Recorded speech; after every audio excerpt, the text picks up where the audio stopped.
Enable notifications by ringing the bell.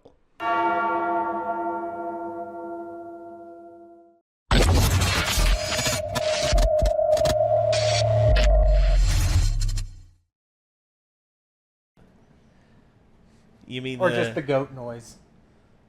Of course, you could do, Rambro.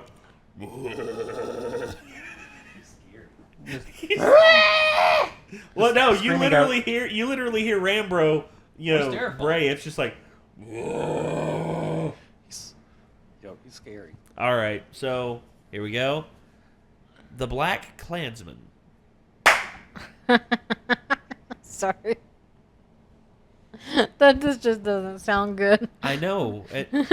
Okay, so Heather can't contain herself because the title of the trailer for this movie, the title of the movie that is being featured in this trailer is called The BlacKkKlansman. That just doesn't sound good at all.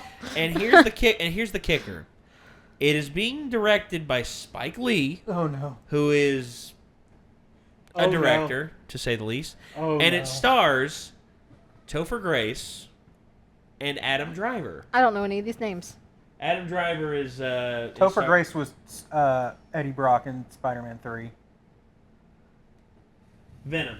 He was Venom. The bad guy photographer? Yeah, he was the shitty Venom.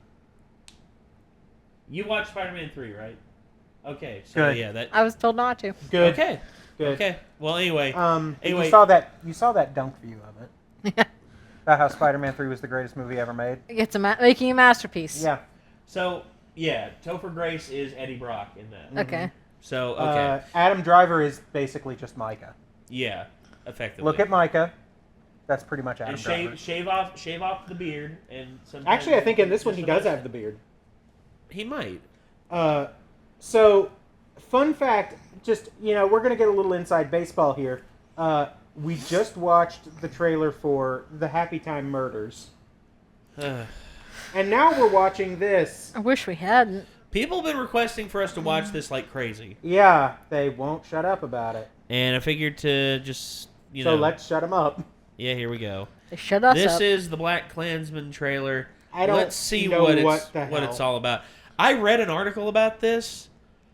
Do you wish you hadn't? No, because apparently at the Cannes Film Festival, I think this won the grand prize. What? I know. I'm shocked too. But isn't there like a Dave Chappelle skit? Yeah. About a BlacKkKlansman? Oh, Yes, yeah, Clayton Bigsby. Actually, you know what? We'll do a little bit of a refresher on that. But also, and now for my next impression, Jesse Owens. Jesse Owens. Yeah, you're right. I always get that one mixed. It's okay. All right, so here we go. Jesse Owens. Run away. Oh. Wait. Sorry. Wait. I did the wrong thing. Boop. Beep boop. There's never been a black cop in this city. We think you might be the man to open things up around here. Sick fro, bro.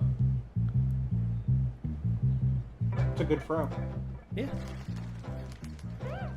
Oh, well, there's three words you never want to see.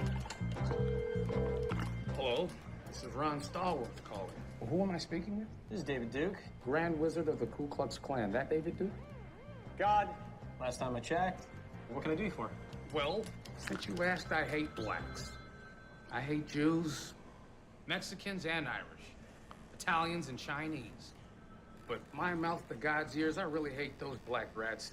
And anyone else, really, that doesn't have pure white Aryan blood running through their veins. I'm happy to be talking about God bless white America. Adam Driver's just... The KKK is planning an attack. How do you propose to make this investigation? We'll establish contact over the phone. We'll need a white officer to play me White. when we meet face White to face. officer. You for the white race, Ron? Oh, hell yeah. So there becomes a combined Ron Stallworth. Can you do that? With the right white man, we can do anything. What? When's the last time they let a rookie lead an investigation? Oh, that's right.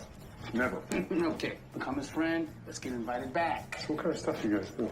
Cross burnings, marches. This is fixing to be a big year for us. You ask too many questions. You undercover or something?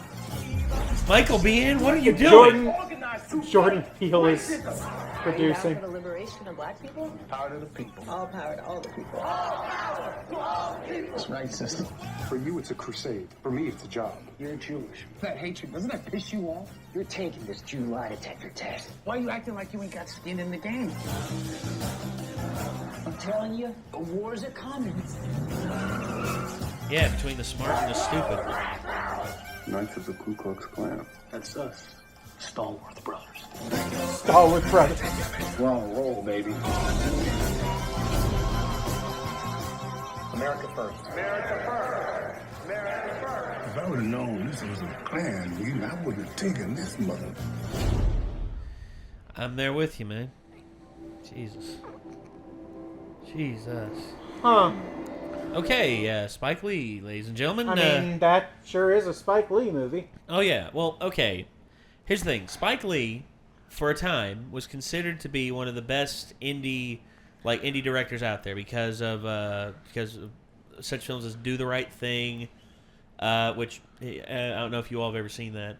Can't say that I have. It's pretty much an interlude on a hot day in Brooklyn, where this pizza joint gets torched at the end of the day because of bad things happening on both sides. Because it's pretty much one guy whose name in the movie, his name is Bugging Out. Literally, his name is Bugging Out. That's his name. And he's always wigging out about everything. And he goes into this pizza joint. Aptly named, then. Yeah. He goes into this pizza joint, and he starts flying off the handle about how the only people that Sal, the Italian pizzeria owner, only has hung up on his wall are Italians. And he's upset about that, and he says, how come you ain't got black people up on the wall? You open up a pizza joint in a black neighborhood, you should have black people on the wall too. And he says it's my joint. I'll hang up on the wall who I want. I mean, I'm proud of my Italian heritage. I just wanted to. He's like, I got Italians up on the wall and everything. He didn't see a problem with it. Right. Neither did anyone else in the community, because honestly, a lot of people just didn't care. They just wanted to eat pizza. Right. But Bugging Out made a big deal out of it and went and got this one kid named Radio Raheem, who is been told time and time again by Sal to, and I quote, turn off your effing radio. Because Radio Raheem's got a pretty much a gigantic boombox that he carries around, totes around with him everywhere, and is pumping Public Enemy at the top at 11. Like he's always pumping, fight the power. You gotta fight the powers that beat. You know, he's pretty much pumping the entire Take a Nation of Millions to Hold Us Back album, which is seminal and around that time because it was like one of the most seminal records when it came to like rap and everything. It was like the big breakout record on the East Coast. But anyway, beyond that, it pretty much devolves into people yelling at each other over inconsequential shit that eventually ends with Sal yelling the N-word and breaking Radio Raheem's boombox, and Radio Raheem trying to kill Sal. Cops come along and strangle Radio Raheem, and the neighborhood goes on a riot, and everybody blames Sal because the police came because one of Sal's kids called the police. And now Radio Raheem is dead, Sal's place is on fire and burned up, and there's one character in it played by Spike Lee named Mookie, who's pretty much the fly on the wall of the whole situation. You see, and he's got drama of his own, but the main drama of the film is between Sal, Bugging Out, and Radio Raheem. And Sal's sons, actually one of them, Pino, is played by John Turturro. Oh. Yeah. Okay. And also another one of his sons. He's got two sons. Vito, who's actually friends with Mookie and is actually actually likes rap culture and everything.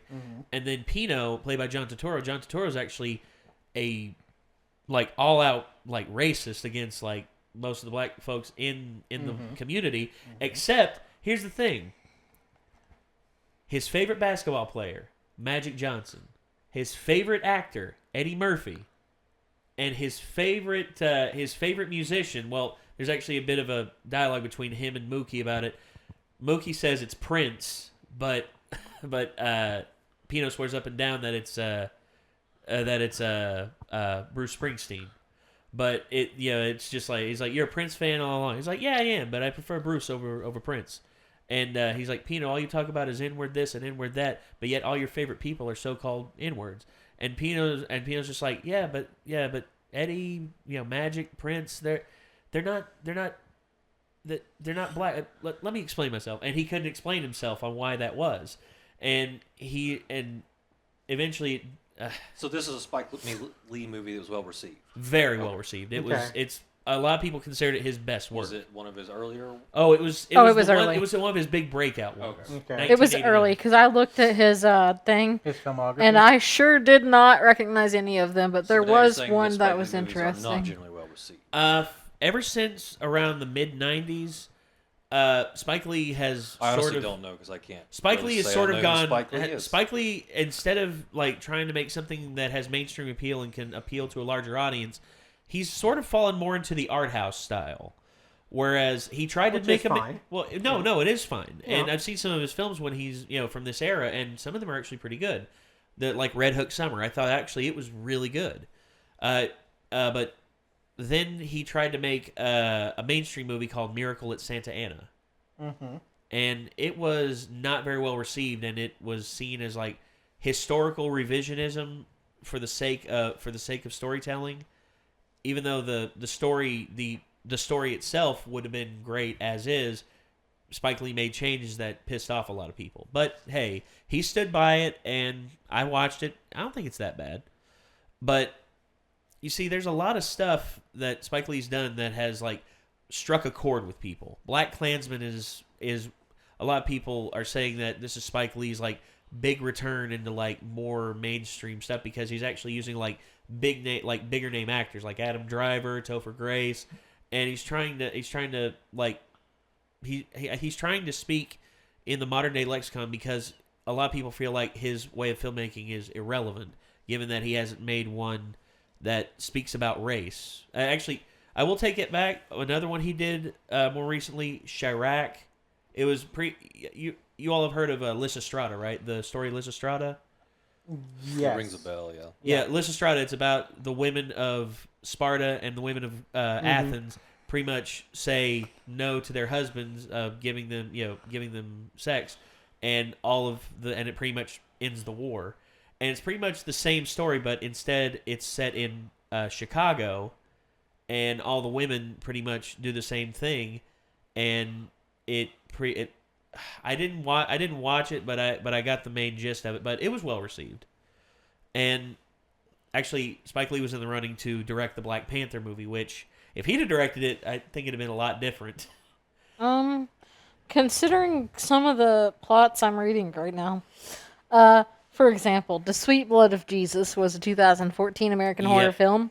Yep. I've seen. The plot is about a wealthy anthropologist who is stabbed by an ancient African dagger and turned into a vampire. Yep. What? Sounds kind of awesome.